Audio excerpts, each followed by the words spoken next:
To concentrate the mind, one must observe a life of celibacy and not fall down.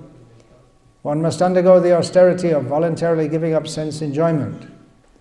One must then control the mind and senses, give charity, be truthful, clean and non-violent, follow the regulated principles, and regularly chant the holy name of the Lord.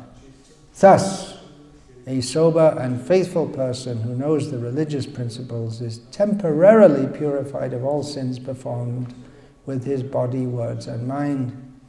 These sins are like the dried leaves of creepers beneath a bamboo tree, which may be burned by fire, although their roots remain to grow again at the first opportunity.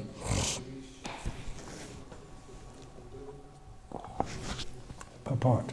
Tapaha is explained in the Smriti Shastra as follows.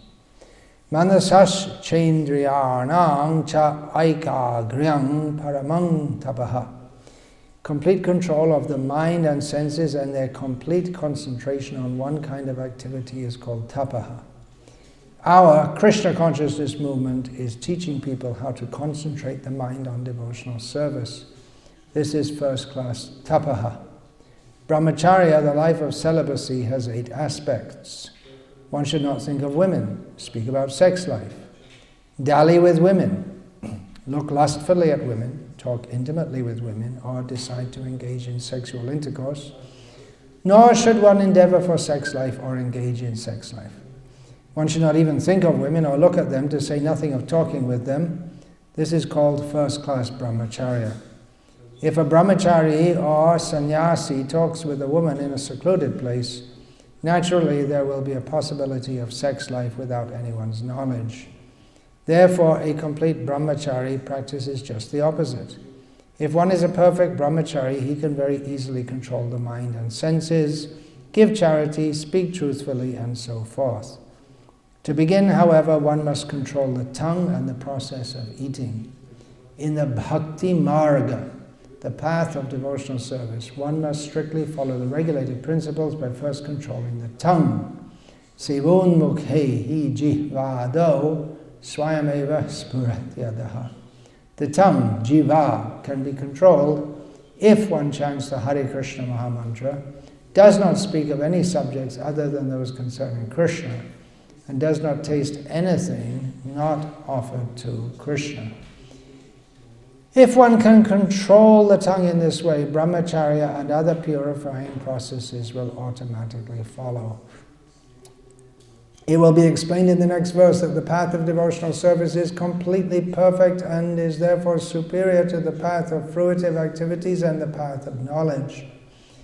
Quoting from the Vedas, Srila Viraraghava Acharya explains that austerity involves observing fasts as fully as possible. Tapasana shakena. Srila Rupa Goswami has also advised that atyahara, too much eating, is an impediment to advancement in spiritual life. Also in Bhagavad Gita, Krishna says, Yuktahara viharasya Yukta cheshtasya karmasu, Yukta swapnava bodhasya, yogo bhavati dukhaha. He who is temperate in his habits of eating, sleeping, working, and recreation can mitigate all material pains by practicing the yoga system. In text 14, the word dhiraha, meaning those who are undisturbed under all circumstances, is very significant. Krishna tells Arjuna in Bhagavad Gita, Matra sparshas tu kaunteya, shitoshna sukha dukha daha, agama payino nityas, tangs titikshashva bharata. O son of Kunti, the non-permanent appearance of happiness and distress and their disappearance in due course are like the appearance and disappearance of winter and summer seasons. They arise from sense perception, O scion of Bharata, and one must learn to tolerate them without being disturbed. In material life, there are many disturbances, adhyatmika, adhidaivika, and adhibautika. One who has learned to tolerate these disturbances under all circumstances is called dhira. Om Jnanatirmirandhasya Jnananjana Shalakaya Chakshurimilitam Yena Tasmai Shri Gurave Namaha. Nama Shreshtham Manum Api Shatchi Putram Atra Swarupa Rupam Tasyagrajam Urupurim Maturim Goshtavartim Radha Kundam Girivaramaho Radhika Madhavasham Prapto Yasya Pratita Kripaya Shri Gurum Tamnatasmi Vandeham Shri Guru Shri Ataf Padakamalam Shri Gurun Vaishnavanscha Shri Rupam Sagrajatam Sahagana Raghunatan Vitam Tam Sajivam Sadvaitam Savadhutam Parjana Sahitam Krishna Chaitanya Devam Shri Radha Krishna Pada Sahagana Lalita Shri Vishakam Guru Vaishnava Bhagavan Tine Smarane Hoi Bigna Vinashan Anayashe Hoi Nijavan Chita Puran. Hare Krishna, Krishna Krishna, Hare Hare, Hare Rama, Rama Rama, Hare Hare. I received a request to give a talk on the 8 aspects of brahmacarya. So I'm doing that here now. A good place to do it, as we have a small group of devotees here, men and women, who are engaged in devotional service with enthusiasm, determination, patience, utsaha nishyadharya tattharka, following all the rules, keeping themselves distinctly separate from the common people, and practicing spiritual life honestly, straightforwardly. So it's a good place to speak, where the principles of Krishna consciousness are being followed seriously. That is the essence, we can say, of brahmachari life, which is not necessarily only in the brahmachari ashram. These principles here, given in this verse, are for everyone who's serious about advancing spiritual life. These principles are outlined or mentioned in relation to the path of knowledge, but they're also applicable in the path of bhakti yoga. Srila Prabhupada quite often quoted these first 2 lines, especially tapasa brahmacharyana shamena cha damena cha. He often quoted and explained that. And I also wrote a book, Brahmacharya and Krishna Consciousness, in which I attempted to explain these topics in quite some detail. So often when I'm asked to speak on these topics, I say, just see the book. Pretty much what I had to say is in the book. If I was to, I might revisit it and add some things at some point. Let's see. But still, it's good to discuss these topics from time to time, as Srila Prabhupada did. Of course, in this purport, the 8 aspects of brahmacharya are mentioned. And so many other topics are mentioned in this verse, but this is the only place in Srila Prabhupada's books where these 8 aspects of brahmacharya are mentioned. Srila Prabhupada in talks, in 2 talks, both given in 1967, discussed these 8 aspects and also gave the Sanskrit. So this is from a talk that he gave on January the 4th, 1967.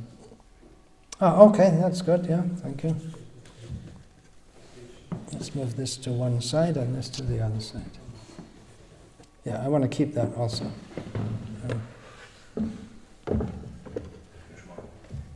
So this is 1967, Srila Prabhupada's preaching in the West.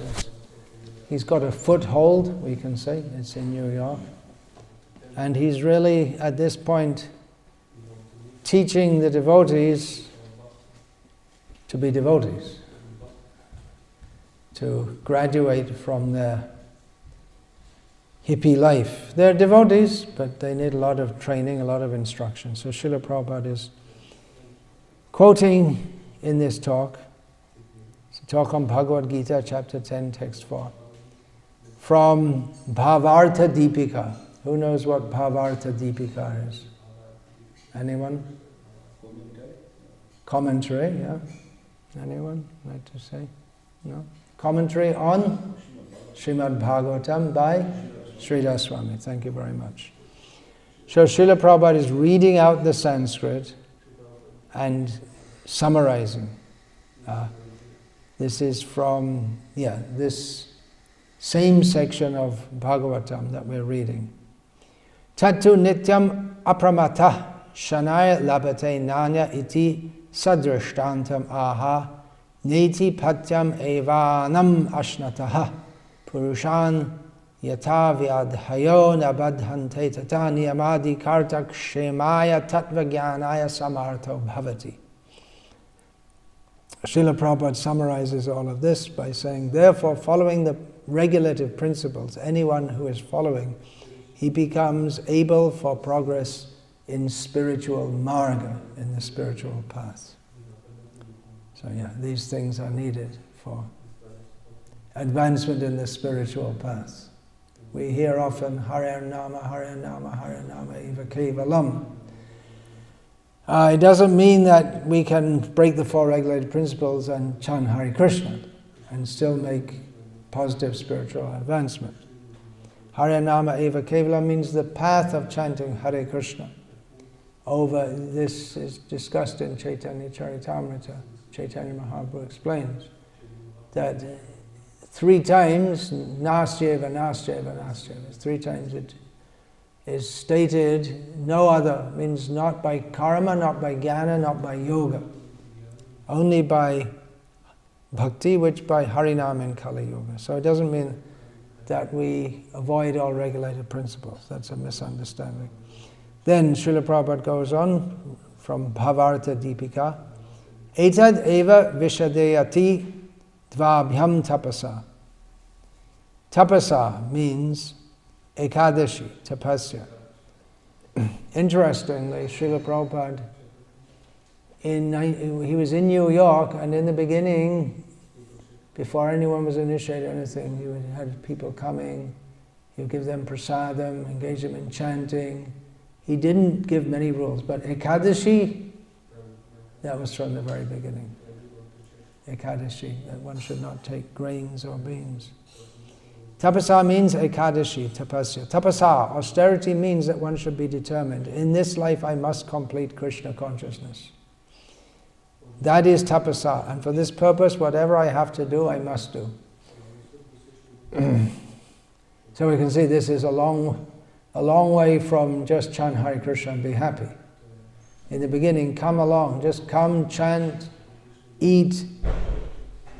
But Prabhupada's really giving the essence now of what it means. So this is suitable for devotees who really want to be serious. And Prabhupada is saying that everyone should be serious. Manasas chendriyanam cha aikagryang paramam tapaha iti smrite he.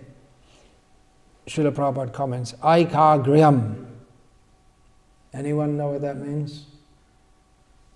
They have the word, almost the same in Bhagavad Gita. It means focus, literally means focus. Aikagra means the first class tapasa duty is to fix up the senses and the mind in devotional service. That is first class. My mind is trying to enjoy something, but I'll not allow the mind to enjoy that thing. I must engage my mind in Krishna. Manasas chendriyanam. And if you can fix up your mind in Krishna's service, then all the senses, our hands, legs, eyes, ears, they will also remember it. But if you cannot control your mind, then the other senses will not be possible. Paramam, so therefore try to control the mind, that is first class austerity. Continuing from Bhagavata Deepika, Manasas Chendriyanam cha aikagryam paramang tapaha iti smritehe, repeating that. Brahmacharyena ashtangena tad uktam smaranam kirtanam. Brahmacharya. Brahmacharya means controlling the sex life. That is called brahmacharya. One brahmachari, he is completely celibate life, that is brahmacharya. Another brahmacharya, the first principle, or the generally understood principle, Srila Prabhupada says, is celibate life. Another aspect of brahmacharya, now I see what. Another brahmacharya, or the secondary brahmacharya, is to remain satisfied with one opposite sex, not varieties. Today I have sex life with this boy or girl, again next day another, again another. That was very common, Srila Prabhupada found in the Western world at that time, especially when the young people. And at this time also. And that is not brahmacharya. But if one sticks to one, therefore marriage is recommended. That is brahmacharya. That is also brahmacharya. So in the Shastras, and then Srila Prabhupada quotes, again from Bhagavata Deepika, these are the 8 aspects in Sanskrit. Smaranam, kirtanam, keli, prekshanam, guhya, bhashanam, sankalpo, dhyavasayas, chakriya, nivritir, evacha. Etan, maitunam, ashtangam, pravadanti manishinaha. Viparitang, brahmacharyam, etad, evashta lakshanam, iti shamo manaso niyamanam, damo bahyendriyanam, tyago danam, yamo hingsadi, niyamo japadihi. So we may wonder why Srila Prabhupada glossed here yama. The words here are yama and niyama. So the 5 yamas, prohibitions, and 5 niyamas. They're understood a little differently in different schools, but that's famously in the Yoga Shastra, Yoga Sutras of Patanjali. So don't steal, don't lie, this. Srila Prabhupada has given yamena by avoiding cursing and violence, and niyamena by regularly chanting the holy name of the Lord. So how is that? He's taking it from Sridhar Swami. Yamo hingsadihi.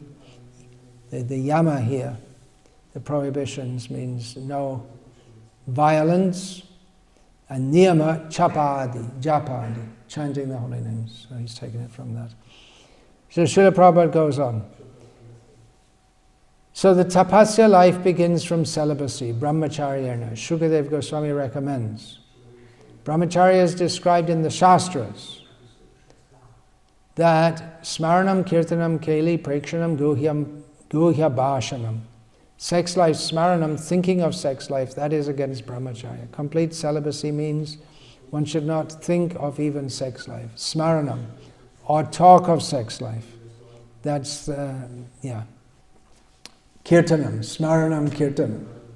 These words are given. So smaranam, we know that word very well, because that's what we're supposed to do, right? That's what we're aiming at. And kirtan, we know very well. We're supposed to glorify Krishna. But here, in the discussion of brahmacharya, smaran and kirtan, these are 2 things which are forbidden. But remembering women, that means deliberately holding in the mind. Or kirtana. Here Srila Prabhupada glosses is talking about. It may not be glorifying, but just talking about. Smaranam, kirtanam, keli, preksha. Our modern literature, Srila Prabhupada says, newspaper and everything, simply full with talks of sex life. But this is against brahmacharya life. Smaranam, kirtanam, keli, and actually indulging in sex life. Keli means playing, so it's like flirting, we can say. Prekshanam, looking, overlooking a nice boy or nice girl. So it works both ways. Generally the Shastras are mostly, especially those aiming at directly aiming at self-realization. That's on the Jnana Marga, the Yoga Marga, Bhakti Marga. They're mostly written for males, living beings in male human bodies. But it works both ways. Prekshanam, looking at nice, good. No, that's also against brahmacharya, Srila Prabhupada says. It can be very difficult. How are we going to stop? Vishwanath Chakravarti Thakur, we find in one comment right here in this Bhagavatam 6th canto. How will we stop seeing women? What should we do? Go to the forest. Or you want to be more extreme, you can work out how to do yoga and hold your breath practically unlimitedly and go underwater. Right? How about that? Well, it won't necessarily work, because Sobari Muni, to get away from everyone and everything, went underwater, but then he saw the fish engaging in sex life, and he started thinking, well, looks pretty good, maybe I should try it out. So the mind is with us, but Vishnu Chakravarti says if we can't avoid seeing women. We shouldn't deliberately, what's the word? There's a word in English, ogling. There must be some word in Croatian also. Ogling means looking lustfully and shamelessly. So one should not do that, but one cannot avoid. So Vishnu Chakravarti Thakur says that how one can avoid being attracted. And he gives the example that just like on a fast day, one makes a resolve to not eat. And then if you see food on a fast day, then it should be that you don't feel attraction to it. Because you say, anyway, I'm fasting, so I can't enjoy it. If you have the idea that I'm not going to enjoy it, sankalpa, then one's not attracted to it. Just like the vow to take only prasadam. So you may walk past the ice cream shop, but no attraction. Or some chocolates are there, Cadbury's chocolate, whatever, but no attraction, because we already decided we're not going to eat it. So it's a very good system of cutting it out. So you decide we're not going to engage in sex life, and we see women and we're not attracted. That's the formula given by Vishnu Chakravarti. Guhyam bhashanam, whispering between girls and boys. That is also against brahmacharya. It means guhyam bhashanam, talking in private, literally means talking secretly. Sankalpam. Sankalpam means, just as I was using that word, sankalpa, the determination not to engage in sex life, protects us. But then, sankalpa, one can decide, okay, I'm going to engage in sex life. So this is against the principle of brahmacharya. That's one of the 8 aspects. Vyavasaya, endeavoring making endeavors to engage in sex life. Endeavoring how to affect. So when we can stop all these activities, that is real brahmacharya. What do you all think about that? What does Srila Prabhupada say next? It is very difficult at the present age. Doesn't mean we should give up, but Srila Prabhupada makes that comment. In the Ajamil section of Bhagavatam, which we're just beginning here. We haven't quite come to it yet. Then it's described how Ajamil's mind became disturbed by seeing a low-class man shamelessly indulging in sexual proclivities with a low-class woman, and his mind became agitated. But Srila Prabhupada said, well, you see it on the street. It's just everywhere in the modern age, so it's very difficult. Etad maitanyam ashtangam pravadanti manishinaha vikarita brahmacharyam etad ashtanam lakshanamiti.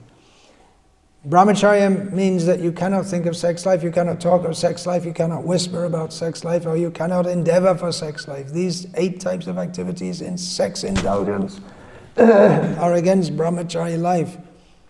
But here it is prescribed that if you want to make a solution to the problems of life, then you have to adopt a life of tapasya, austerity, which begins from brahmacharya. To summarize the brahmacharya life in this age, we have given a simple formula. No illicit sex. That's it. That covers everything. Sex is there. Sex is not bad. In the Bhagavad Gita it is said, dharma viruddha kamosmi. Sex life which is not against the religious principles of life, that I am, Krishna says. So dharma viruddha, according to Vedic civilization, one should have sex indulgence only once in a month. That is the prescription. And when the wife is pregnant, there is no sex life. That is dharma viruddha. That is not against the religious principles. Even in your married life, if you indulge sex life more than once in a month, or in pregnancy, that is against religious principles. Oh, that's early 1967. Where are we going here? Whoops. January 4th, 1967. Oh, no, I merged the 2 talks. Yeah, I was reading from Srila Prabhupada. He gave January 1971 and July 1971. So I read from both of those quotes.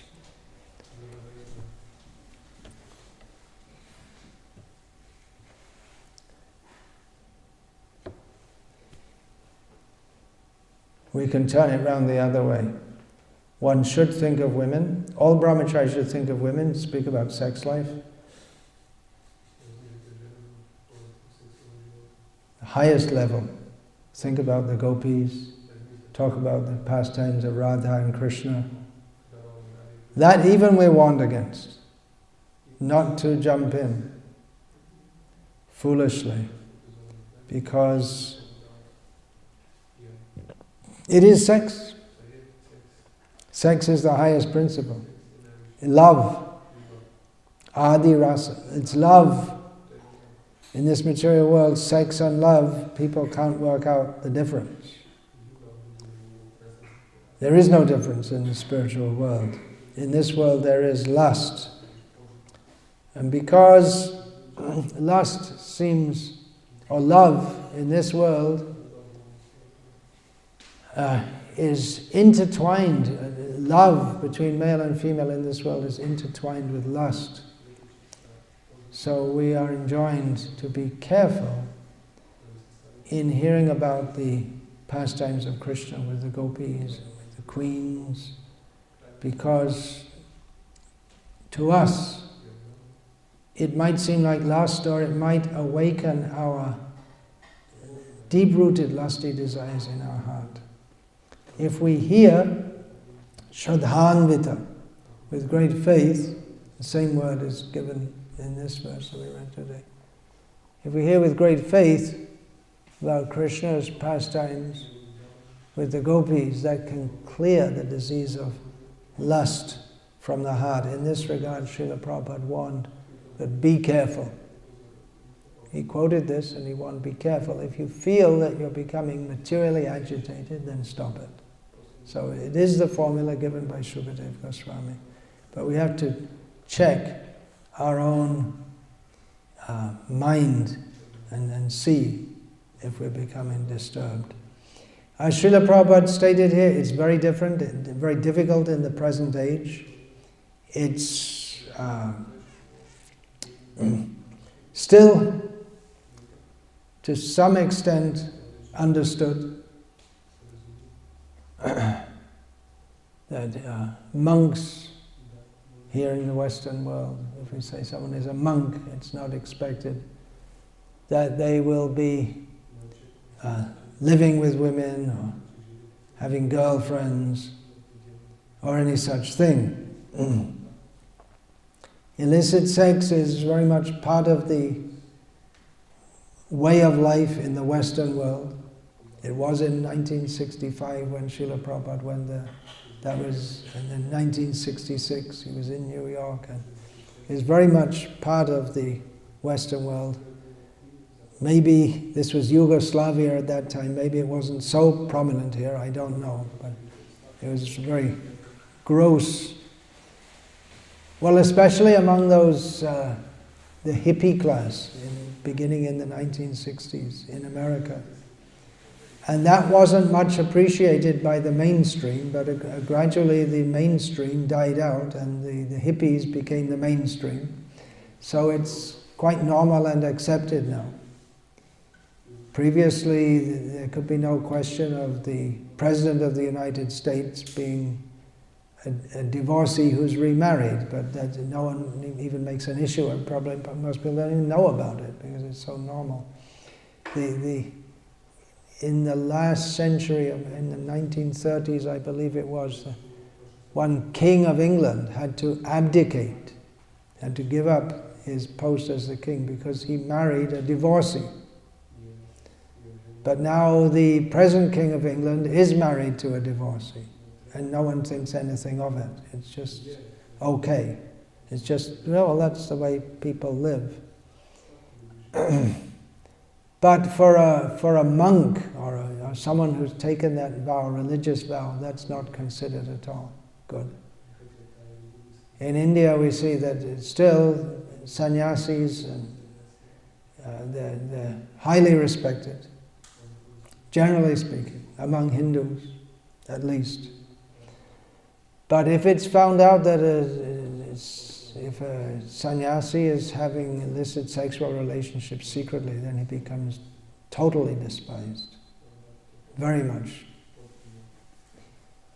If anyone else is having illicit sexual relations, that's not considered good. But for someone who's being respected like that and who's supposed to be a spiritual leader, that's considered very, very bad. So this orange cloth, it's saffron cloth. Should be worn with great care. Here in the Western countries, people don't know, they don't care so much. But in India, if before a devotee is allowed to wear saffron cloth, they have to be in the ashram for quite some time. It has to be seen, their behavior is ideal, and it's generally understood that they shouldn't marry after that. Although some do. It's not the same as taking sannyas, literally. And for those who are not within ISKCON, who don't know that you can be I'm talking about in India now, who don't know that we have the system that brahmacharis also wear orange cloth, then the brahmacharis outside there are they're treated the same ways as sannyasis. So it's a great responsibility to live up to that. And practically there are so many brahmacharis who have been spiritual leaders of spiritual organizations. Their names are famous within certain communities.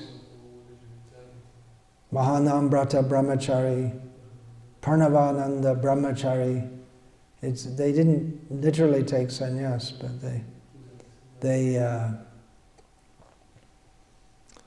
they took the vow of brahmacharya, and it's considered the same thing. If you wear saffron, it's considered the same thing.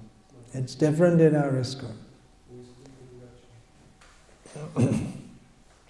This life of celibacy, everyone should practice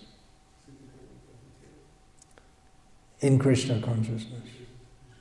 It's expected that those who live in the ashram as brahmacharis, they practice strictly. But it's for grihastas also, because no one can make spiritual advancement without that. And for women, their vow is to be attached to one man only, their husband. And of course, their father, their sons, but their relationship with their sons is via their husband. And when they're married, they leave one family and join another. So they still have their father, but their mooring, their social position and their psychological position is supposed to be as servant to their husband. And in that way, they get all the benefits of following brahmacharya. And of course, one man, they're not looking here and there for different men. So they get if their husband is following, especially if their husband is following very nicely and strictly, then it's just by serving they get the same benefit. Although we do find examples in the Vedic literature, even the husband is not following well, and the woman is very chastely serving him, she's also greatly benefited by doing so. Yeah, so it's difficult in the modern age, the whole atmosphere is different, people don't understand it. Rather they think that people are more inclined to think there's something wrong with it than right with it. And even people who in India, they're very respectful to brahmacharis and sannyasis, but they don't want their sons to become brahmacharis and sannyasis. I think that's the worst thing that could happen to them. There are some cases where they do want their sons to be brahmacharis, but mostly not. So you could say it's a lonely path, in as much as you can't mix freely with everyone. It's not only not mixing with women, but not mixing with worldly-minded people. But shouldn't be lonely. There should be a group of brahmacharis who can interact with each other.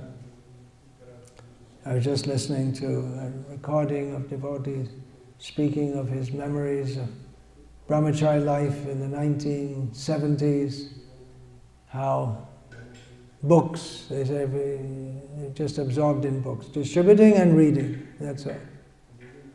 They would read together, or they'd read on their own. One he was distributing books at Chicago O'Hare Airport, which is very good for distribution, but very tough also. But Atlanta Airport was considered the best. So he applied for a transfer.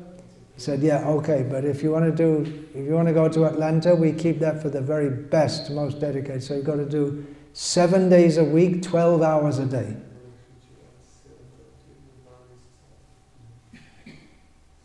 Long hours, hard work, no pay. 7 days a week, 12 hours. That means they'd be out early to catch there's an early morning rush. They'd be out by 7 o'clock and they'd come back by 7 o'clock. We don't see that nowadays. Even one devotee was remembering that Srila Prabhupada came in the airport. They were distributing books there, so they greeted Prabhupada and all the devotees were there. They went off with Prabhupada to the temple and they just stayed at the airport and went on distributing books because they thought this is the way we serve Srila Prabhupada. They also said when Prabhupada left, they didn't feel that kind of ripping separation as so many other devotees did, because from the very beginning, their training was to serve Srila Prabhupada in separation by reading his books and distributing his books. So they just went on. They got the news and then they just went out on book distribution. That's what we do. So there are a few thoughts about that. There could be many questions about this.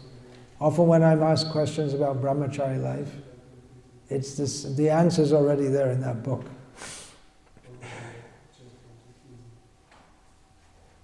So any questions, comments, objections? Yeah, please. Yeah, before a couple of days you give lecture, I think in Darwar, and you said that even we don't know how much we are deep in Maya. And we don't know how deeply we're in Maya. Because and we also don't know how much we're advancing in Krishna consciousness. How about that, to offset that? Because we are rising early every day, we're chanting, we're following to some level. So we also don't know how much, we don't know how far down we are, we don't know how far up we are. Somehow I know that I'm deep in Maya, and... You are deep in Maya, but... because I cannot understand... But you're going up. And you're going up, and you're getting the mercy of the Vaishnavas, Hari Guru and Vaishnavas. But still I cannot understand one verse, what we wrote before a couple of days in Srimad Bhagavatam, the 3rd canto. They explain that in Vaikuntha, it's grihastas coming together in a ship, I say. Yeah, the grihastas, they ride in an airplane. And they are not interesting for some... and they're enjoying each other. And the next verse said, even when something like this, when a woman looking herself in water, and it's not much more beauty when was kissing from a husband, actually from Krishna. And maybe if we can...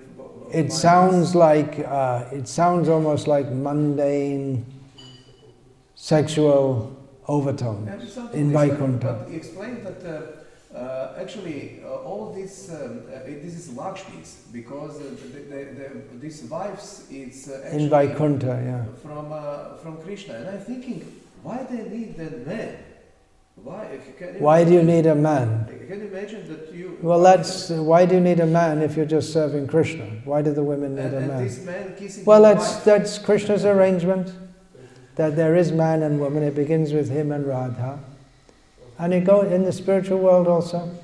There's manly psyche and womanly psyche, but it's centered on Krishna. Why are they kissing? Exchange of affection. That's what I was saying in the talk I just gave now. It's difficult for us to understand because our consciousness is so deep in Maya. We see it in terms of mundane enjoyment.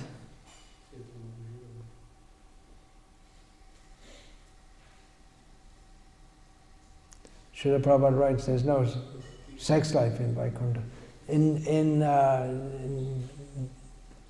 I believe that's in Madhva Vijay, the life of Madhvacharya. There's something to the effect that there is. But I won't get into that. If it is, it's exchange of affection. It's not exploitation. It's hard for us to understand. And then above Vaikuntha is Vrindavan, Golok Vrindavan. There are also husbands and wives. And we may say the gopis, they're husbands, they're like shadows.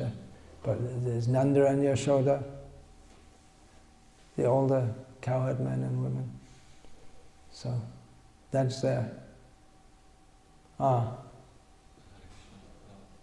question is, can book distribution be too exclusive in certain circumstances where there are not many devotees? For example, can book distribution be too exclusive in some circumstances where not many devotees?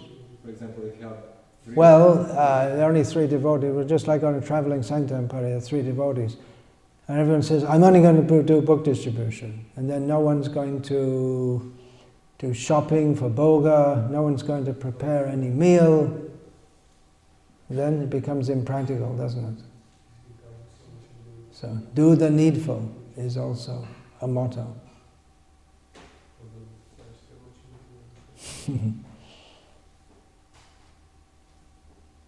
Then you were going to ask something. Hare Krishna Maharaj, thank you for the lecture. In the verse, it was mentioned the principle of non-violence. And recently I stumbled upon a quote from Bhakti Vikasa Swami, in which he says that a misplaced display of humility is an act of violence towards other living beings. Bhaktisiddhanta Saraswati Thakur said that misplaced humility is an act of violence toward other living beings. Yes, and could you please shed some light? Shed some light on it. Well, anything which doesn't benefit others or help them to come to Krishna consciousness is an act of violence. At least in a, what can we say, passive violence. That there are crimes of, what is that? There's crimes of commission and crimes of, what's the other word? Omission, yeah. So it can be a crime if we do something wrong, and it can also be a crime if we fail to do something which we should do. Especially misplaced humility, when someone makes a show of being humble but they're actually not, then it confuses the whole issue about what humility is. And by my own experience in Bengal is that because the descriptions are there of humility in Vaishnavism, then we see that to even make a show of humility is considered Vaishnavism. So actual humility is lost under the show. And people think that, just like for instance, I still remember when I was quite new in Bangladesh going to a Nam Yagya, which means professional groups are called to chant Hare Krishna. It started in ISKCON now also. People are called and all their expenses are paid and they're given some money. So seeing one man putting chandan, sandalwood on the other man's head, and then they embrace, and then they both collapse on the ground in ecstasy. But it's not ecstasy, because they're both fish eaters. So where is the ecstasy? Doing your gig, and when it's over, you go off, and the first thing, smoke a bidi. Because it's a 2-hour gig, and you couldn't smoke for 2 hours. So this show, and in the gig, it's big show of bhav, and then when their 2 hours is over and the next group's not ready, then they look angry because they have to go on chanting because you can't stop. Then they stop all the show and they're just standing there, just doing it as a formality because they have to keep the non-stop kirtan going. So this is a kind of violence because it misrepresents what actual Vaishnavism is. Any questions from the ladies? Which kind of lady are you? Gopi in Vrindavan.